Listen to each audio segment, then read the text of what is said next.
Acadiana, I'm Meteorologist Dave Baker. Welcome to your Thursday afternoon. This is Let's Talk Tropics here on Acadiana Weather today. We've got a lot of tropical moisture that's currently in place across the region, and that's bringing some pretty heavy rains across the western half of Acadiana.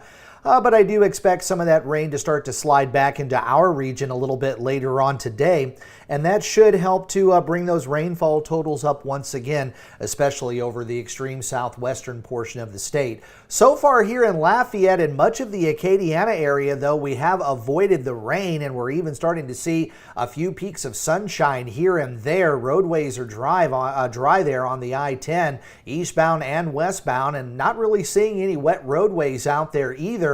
All of the rain so far has been staying off to our west, generally over Cameron, Calcasieu, and Beauregard parishes, although we are starting to see some advancement to the east and a few pop-up showers and thunderstorms that are developing a little bit farther to the east. With those are more air mass types of thunderstorms, but this area of rain is going to continue to very slowly expand off toward the east, but we've seen some moderate to heavy rains there over parts of Calcasieu and Cameron parishes, and those heavy downpours are going to continue there. Just looking at some of the storm total here as we go back on through, let's see, this is from 4:30 this morning, and let's go ahead and give you the live version there. And you can see there have been some pretty heavy downpours there just out in the offshore waters here, somewhere in that 2 to 4 inch range. And so far, most of Calcasieu and Cameron parishes have been staying in about the 1 to 2 inch range there over the far western sections. But all in all, there is still a flash flood watch that is posted for Cameron and Calcasieu parishes, and that'll be in effect until 4 o'clock later this afternoon. Looking at the SKU-T model, again, maybe what we're experiencing here in Lafayette is a little bit of this dry air here in the lower to mid levels of the atmosphere. Pretty much we're saturated up here and we're saturated down here. You can see the temperature, which is the red line, and the green line is the dew point. The closer those two numbers are together, the more saturated your air mass is, going from the surface, which is down here, to the top of the atmosphere that is there. This is the weather balloon information that we get each and every morning. This was launched about 7 o'clock. Precipitable water here is right about 2.14 inches, which is pretty high on the scale even for this time of the year. That's probably way up there.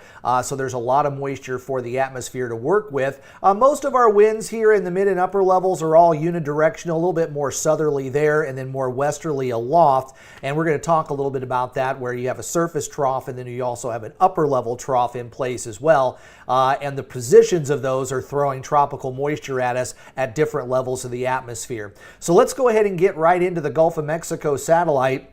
And a couple of things to point out. You can see the tremendous amounts of moisture that's here over the western side of the Gulf, and that extends all the way down here to the south. There is a bit of a trough there. There's a little bit more of a trough that's down here and a little bit of a trough that's over Florida that kind of extends out into the Gulf of Mexico as well. Nothing tropical in nature, but low pressure in general, and a lot of tropical moisture to go along with it too. More of an upper trough that's here, which is sending our winds in more from the southwest, and then down at the surface, our winds are coming in more from generally the south. So that's why we're seeing things getting fairly moist there from the surface all the way into the mid and upper levels of the atmosphere. For our friends that are working in the offshore waters, I think most of you are probably seeing 1 to 2 foot seas in the near shore waters, and maybe 3 to 4 as you get a little bit farther offshore, where some of these bigger thunderstorms have been occurring over the Bay of Campeche. We're seeing some 5 to 6 foot seas, and then things get a little bit higher out here in the Caribbean and portion of the western Atlantic, where we've had a couple of tropical waves go on by. And that has kind of picked up the seas in those areas behind those tropical waves, very similar to what we see here in Louisiana in the wintertime. When you get a cold front that pushes offshore, the seas get very, very rough behind that front, even though the skies tend to clear, but the wind speeds are a little bit stronger. Same thing happens behind a tropical wave. You get some rougher seas and some gustier winds right behind the passage of those tropical waves that move off from east to west. Now, we've also again got a bit of a trough that's here over Central America, and that's generating showers and thunderstorms thunderstorms here over Nicaragua as well as Honduras, and that extends a little farther to the south into Costa Rica as well as Panama. And then there's a lot of moisture that's there over northern portions of Venezuela and Colombia too. Much of the Caribbean is relatively quiet, although we've had a bit of a tropical wave kind of work its way through the islands here, producing some showers and thunderstorms there off the northern coast of South America. And we've got a fairly large upper trough that's here over the eastern Bahamas, producing some showers and thunderstorms there. But the big dominant feature over the Atlantic Ocean, once again, is that huge ridge of high pressure, the Bermuda High. It's sitting out here, keeping everything relatively quiet. You've got a tropical wave that's working its way off the African coast, another tropical wave that's about halfway through, and it looks like a little bit of a trough here maybe, and then another tropical wave there. So everything's just going to continue to march off toward the west-northwest over the next several days. None of these tropical waves are looking very interesting right now, and we still have quite a bit of Saharan dust out here and also over here. A little bit of a break though for a little while, and I'll show you that on some of the moisture profiles coming up in just a couple of minutes. But there's a very quick look at the eastern Atlantic. Fairly vigorous low pressure area here coming off the African coast. We'll have to see what happens once it moves over the water because the water temperatures are definitely warm enough to help sustain any tropical waves or anything developing out here in the middle part of the Atlantic Ocean. Everything that's shaded yellow or brighter, going into the orange, reds, and pinks, is water that's warm enough to sustain a tropical system. So 26.5 degrees equates to about 80 degrees on the Fahrenheit scale. So if you get any kind of tropical waves that try to develop here over the Atlantic Basin, they should be able to sustain themselves just based on the water temperatures.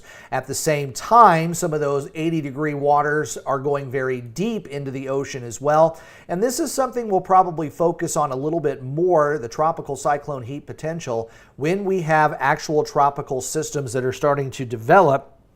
And once they move into those areas, you can sometimes see some rapid development or rapid intensification as it pulls up some of that very, very warm water below the surface, and still can feed off of that warm water that's below the surface too. So there's no tropical waves working over those areas right now that look anything interesting. But if we were to see something there, that would be more of a concern. Saharan dust, again, has been kind of the choker of hurricane season over the last 3 weeks or so. But generally, as we start to get into August and September, this starts to relax here, and the tropical waves are able to work their way easier without being inhibited by dry air as well as Saharan dust. Shear has also started to reduce just a little bit as well, especially over the central part of the Gulf of Mexico, where there's virtually no wind shear right now. The development area here over the far western Atlantic going into the Windward Islands is also somewhat quiet as well. There's a little bit of a lag of wind shear here over parts of the Atlantic and then right off the African coast as well. We're going to look at this area here in just a little while for the potential for some tropical development. At least one model is showing something kind of whipping up off of a front that will push off of the eastern seaboard sometime later this week and this weekend. But there's a look at the relative humidity in the 700 to 300 millibars. So this is mid to upper levels.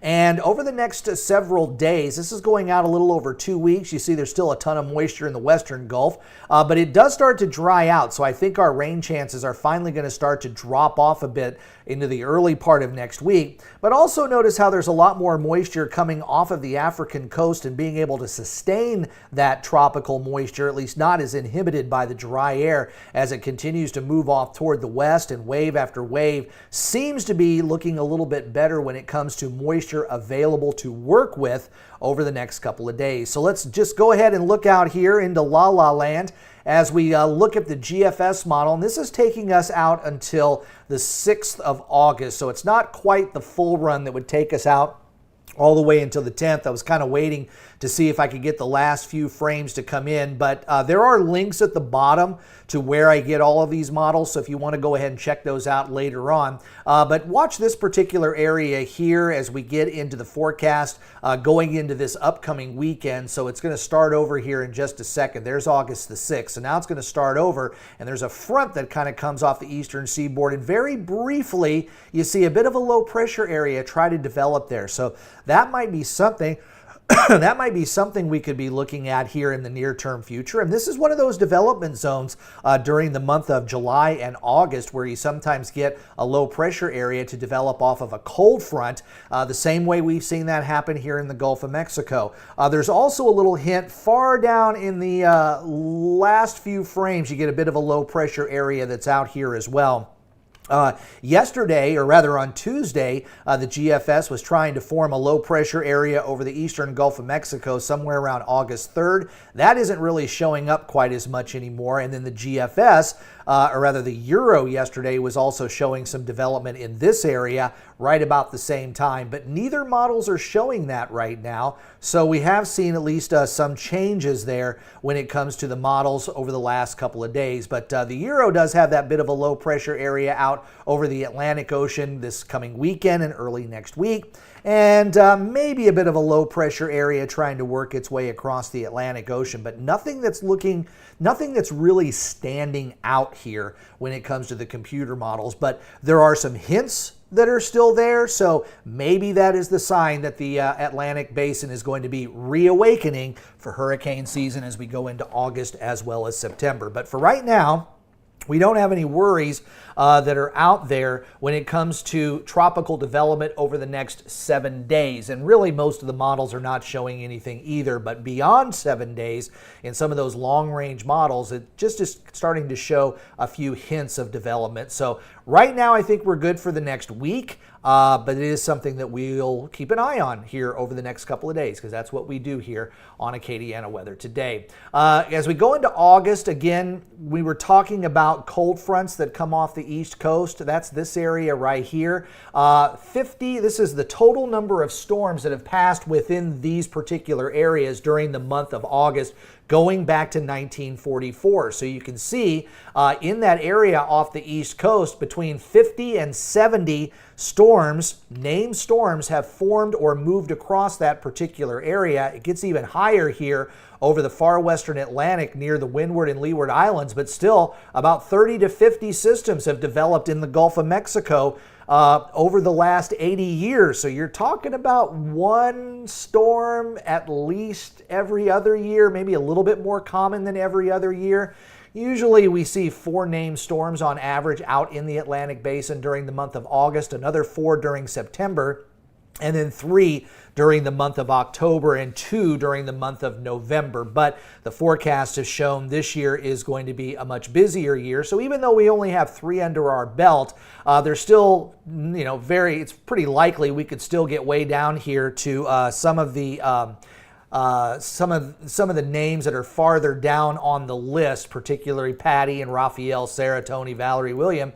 The early forecast that came down from Colorado State literally exhausts the names page, and we go into a supplemental list farther down the road. So we could easily get way more of these named storms coming in here in the next several weeks. And the reason is when you look at the data based on the last 80 years or so, you have a fairly quiet June, a fairly quiet July, and then as you work into August, the number of storms really starts to ramp up. And once you get to the September 10th peak of the hurricane season, you're talking about 120 storms have formed about that time over the past 80 years. So that is more than one every year. So you're going to be seeing these storms starting to fire up. And like I said, the models are starting to show some things out there. Not a full awakening, but we really do expect things to get much busier as we get into August as well as September. So again, you're running out of time to do some of those preparations. I did get a question yesterday asking about August, and did I think that there would be a named system in the Gulf of Mexico during the month of August? And I'm going to say, yeah, it's pretty likely that we will see at least one tropical system in the Gulf of Mexico during the month of August. Now, where it goes from there, I can't tell you because we don't have anything that's formed just yet. But based on what we've seen over the past 100 years or so, there's a really good chance that we're going to see a named storm in the Gulf of Mexico sometime during the month of August. So it is something that we will be watching. Well, a lot of you have joined me today. I really thank for most of you coming on board and watching Let's Talk Tropics on this Thursday. Of course, we'll be back on Friday and take a little bit of a break over the weekend and get started again next week. If you enjoy these broadcasts, please like the video and also subscribe to my channel and tell your friends too, and turn those notifications on. That way you know when Let's Talk Tropics starts up again on Friday, or when you wake up tomorrow morning. I got a nice little morning weather forecast called Acadiana Weather Today that drops here on YouTube sometime between 7:30 and 8 o'clock. And there are a few other videos that are also on my page. If you want to just kind of click around and play, I would really appreciate that too. And go ahead and subscribe to the channel if you can. I'm Meteorologist Dave Baker. Enjoy the rest of your Thursday. We will probably be seeing some more rain coming in, so be ready for that. And until then, I will see you on Friday.